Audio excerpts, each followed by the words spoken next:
নমস্কার বন্ধুরা, এএস পেট লাভার চ্যানেলের তরফ থেকে আরো একটি নতুন ভিডিও তোমাদের জন্য। তো বন্ধুরা, আগের একটি ভিডিওতে আমি তোমাদেরকে দেখিয়েছিলাম আমার বাড়িতে কি কি পাখি আছে। আর আজকের ভিডিওতে আমি তোমাদেরকে দেখাবো আমার পাখিদেরকে আমি সকাল থেকে বিকাল পর্যন্ত কি কি খাবার খাওয়াই, তার সাথে কি কি ঔষধ আমি দিই এবং তার সাথে কি কি সফট ফুড দিচ্ছি।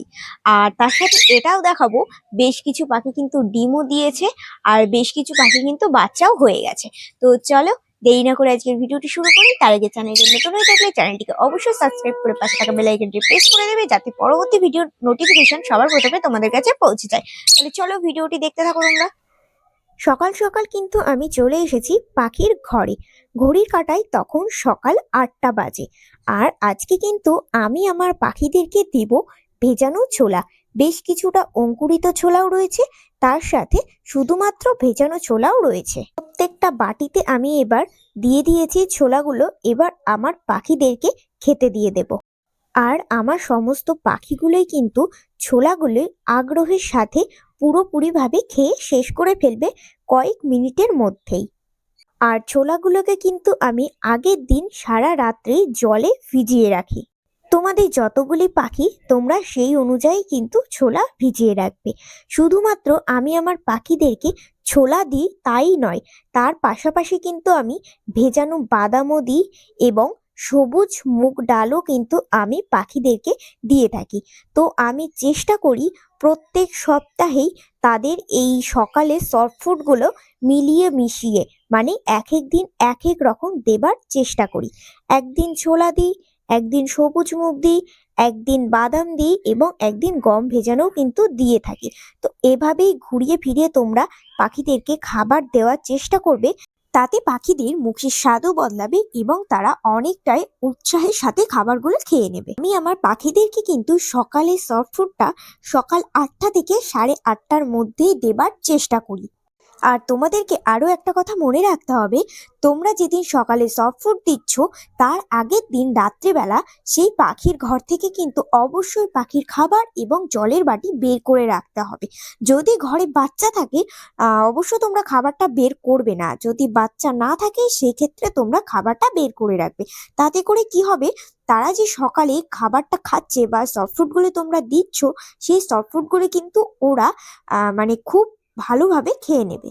সফট ফুডটা কিন্তু খুব সকালবেলা করে দেবার চেষ্টা করবে না, তাহলে কিন্তু পাখির ঠান্ডা লেগে যেতে পারে।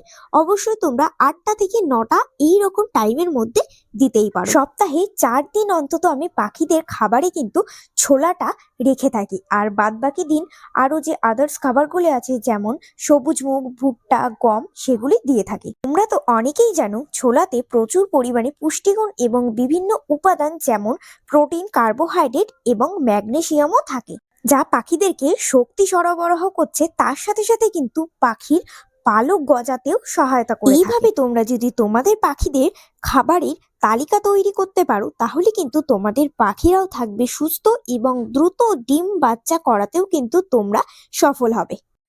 আমার কনুরের জোড়াটি কিন্তু আগেও 3টে ডিম বাচ্চা করেছে, আর এবারেও কিন্তু ডিম দিয়েছে অলরেডি। তো কটা ডিম দিয়েছে চলো তোমাদেরকে একটু ভালো করে দেখাই। তোমরা যদি চাও তোমাদের পাখিও 6টা থেকে 8টা পর্যন্ত ডিম দেওয়াতে, তাহলে কিন্তু অবশ্যই তোমাদেরকে খাবারটা মেনটেন করে খাওয়াতে হবে। আর আমার এই কনুরের জোড়াটা কিন্তু এবার 3টে ডিম দিয়েছে। আগের বার 4টে ডিম দিয়েছিল, আর 4টে ডিমই কিন্তু ফুটে বাচ্চায় পরিণত হয়েছে। এবারে 3টে দিয়েছে, আশা করি এই 3টেও ফুটে বাচ্চা পরিণত হবে।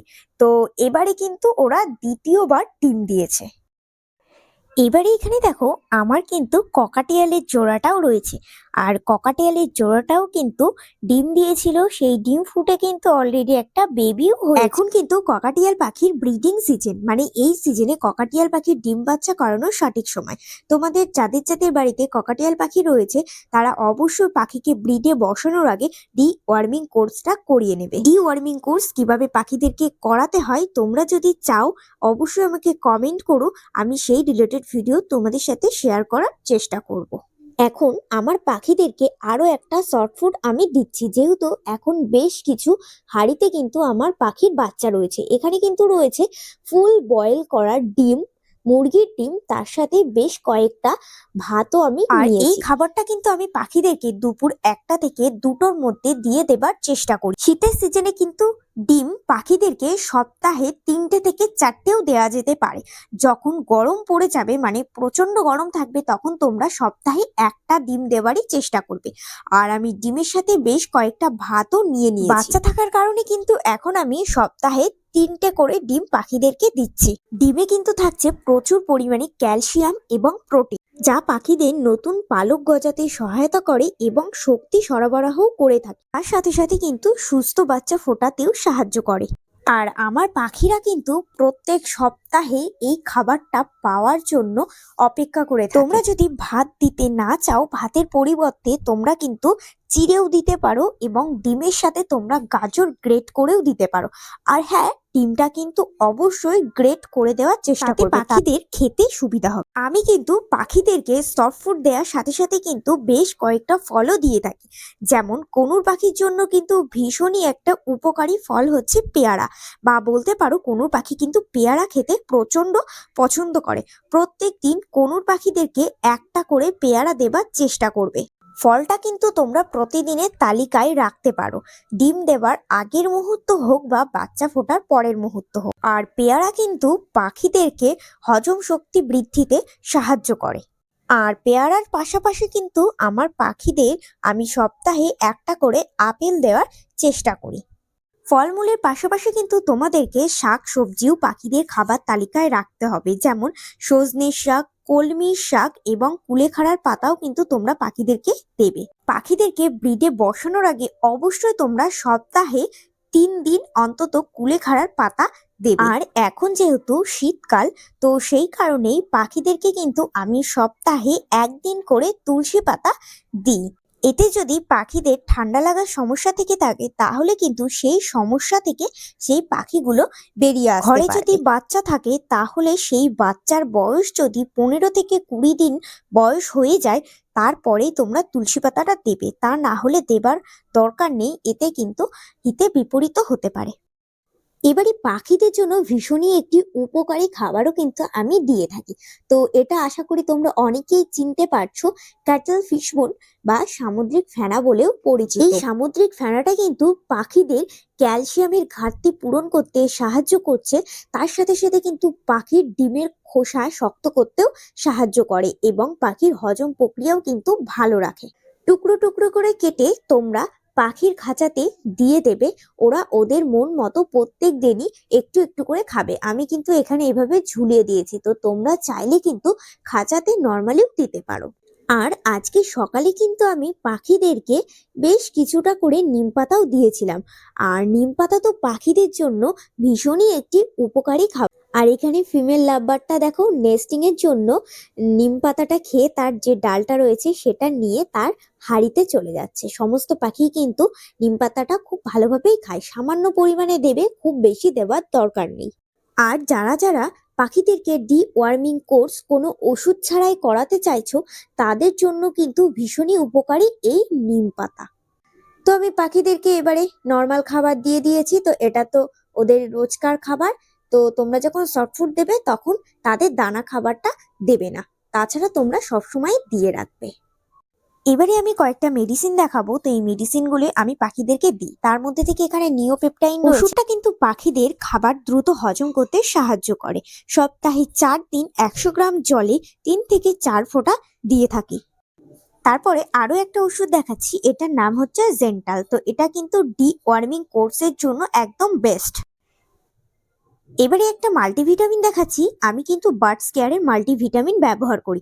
পাখিকে ব্রিডে বসানোর আগে অবশ্যই তোমাদেরকে মাল্টিভিটামিন দিতে হবে। আর এই মাল্টিভিটামিন খাওয়ালে কিন্তু পাখিদের শরীর প্রচন্ড পরিমাণে হিটে চলে আসে। আর এখানে আর একটা রয়েছে হিমালয় লিভ 52। তো এটা কিন্তু তোমরা সপ্তাহে 2 দিন করে দিতে পারবে। এটা লিভারের কাজ করে। আর যে সমস্ত ওষুধগুলো আমি দেখাচ্ছি, এগুলো কিন্তু স্টেপ বাই স্টেপ তোমাদেরকে দিতে হবে। তো তোমরা যদি আমাকে কমেন্ট করো, তো আমি ভিডিও শেয়ার করব। এবারে দেখো আরেকটা ওষুধ তোমাদেরকে দেখাচ্ছি, যেটা এখন প্রয়োজন নয় কিন্তু গরমের দিনে এই ওষুধটা প্রচন্ড প্রয়োজন। এটা হচ্ছে ইলেকট্রো প্লাস। গরমের দিনে যাতে পাখিরা হাঁপিয়ে না যায় এবং অসুস্থ না হয়ে যায়, এই জন্য কিন্তু এই ইলেকট্রো প্লাসটা প্রত্যেক দিন পাখিদেরকে দিতে হবে। এবারে লাস্ট এখানে একটা ওষুধ দেখাচ্ছি, এটা হচ্ছে ক্যালসিয়াম। আর ক্যালসিয়ামটা তোমরা কিন্তু পাখিদেরকে প্রত্যেক দিন দিতে পারো, বা সপ্তাহে 5 দিন বা 4 দিনও দিতে পারো। আমি কিন্তু এখন প্রত্যেক দিনই ব্যবহার করছি। তোমরা তো অনেকেই জানো, পাখি পোষার সাথে সাথে কিন্তু আমি বাড়িতে বেশ কয়েকটা হ্যামস্টারও রেখেছি। তো চলো ছোট্ট করে তাদের খাবার তালিকাটাও তোমাদের সাথে শেয়ার করা যাক। আজকে কিন্তু দিয়েছি ভেজানো ছোলা। ছোলাগুলোকে গোটা গোটায় আমি দেব না, মাঝখান থেকে ভেঙে ভেঙে তারপরেই আমি তাদেরকে দেব, যেহেতু ওরা খুবই ছোট্ট একটি প্রাণী। শুধুমাত্র হ্যামস্টারদেরকে আমি যে ছোলা দিই সকালে তাই নয়, ছোলার পাশাপাশি কিন্তু বাদাম, কাজু বাদাম এবং কাঠবাদামও আমি দিয়ে থাকি। হ্যামস্টারদেরকে কিন্তু শুধুমাত্র সিড মিক্স দিলেই হবে না, সিড মিক্সের পাশাপাশি কিন্তু ওদের ভেজিটেবিলও নানান রকমের দিতে হবে। আর সবাই দেখো কিভাবে খাবারের ওপর গিয়ে হামলে পড়েছে। তো খানিকক্ষণের মধ্যেই কিন্তু ওদের এই খাবারটা শেষ হয়ে যাবে। যারা যারা এখনো পর্যন্ত ভাবছো হ্যামস্টার রাখবে বাড়িতে, তো ভাবনা চিন্তা বাদ দিয়ে অবশ্যই একজোড়া তোমরা হ্যামস্টার বাড়িতে নিয়ে চলে এসো, কোনো রকম চিন্তা ভাবনা ছাড়াই। আর হ্যামস্টার কিন্তু খুব তাড়াতাড়ি বাচ্চা দেয়, মোটামুটি 8 থেকে 10টা করেও দিতে পারে। তো এক কালারের যে বাচ্চাগুলি দেখছো সবই কিন্তু তাদেরই প্রথম লটের বাচ্চা। আর দেখো এই বাচ্চাটা কত সুন্দরভাবে জলের বোতল থেকে জল টেনে টেনে খাচ্ছে। এবারে আজকে আমি ওদেরকে আরও একটি খাবার দিয়েছি, সেটা হচ্ছে ডিম। ডিম তো গোটা দেওয়া যাবে না, এর জন্য কিন্তু আমি ডিম গ্রেট করে নিয়ে চলে এসেছি। আর কুসুমটাকে আমি অ্যাভয়েড করছি, শুধুমাত্র ডিমের সাদা অংশটাই ওদেরকে দেব। হ্যামস্টারদের খাদ্য তালিকায় অবশ্যই তোমাদেরকে শাকসবজি রাখতেই হবে। গাজরটা কুচিয়ে দেওয়ার প্রত্যেক দিন চেষ্টা করবে, তার সাথে সাথে শশাটা সপ্তাহে 2 থেকে 3 দিন দিলেই যথেষ্ট।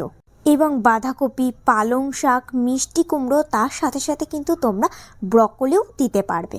ভেজিটেবিল আর সফট ফুডগুলো তোমরা দিনের বেলা দেবারই চেষ্টা করবে। তো বিকালের পর থেকে কোনো রকম শাকসবজি কিন্তু তোমরা আর ওদেরকে দেবে না, এবং সফট ফুডও তোমরা দেবে না। তো বন্ধুরা, তোমাদের কার কার বাড়িতে হ্যামস্টার রয়েছে অবশ্যই আমাকে কমেন্টে জানিয়ে দিও। এবারে হ্যামস্টারদের জন্য মেইন যে খাবারটা রয়েছে সেটা কিন্তু সিড মিক্স। সিড মিক্সটা তোমাদের কিন্তু প্রত্যেক দিন দিতে হবে, মানে তাদের কিন্তু তোমরা যেই জায়গাটায় রাখছো বা যেই বাস্কেটে রাখছো সেই বাস্কেটে সবসময় সিড মিক্স দিয়ে রাখতে হবে। তো সিড মিক্সটা কিন্তু আমি বাড়িতে নিজের হাতেই বানাই, তোমরা চাইলে যে কোনো শপ থেকে এটা পারচেস করতেই পারো।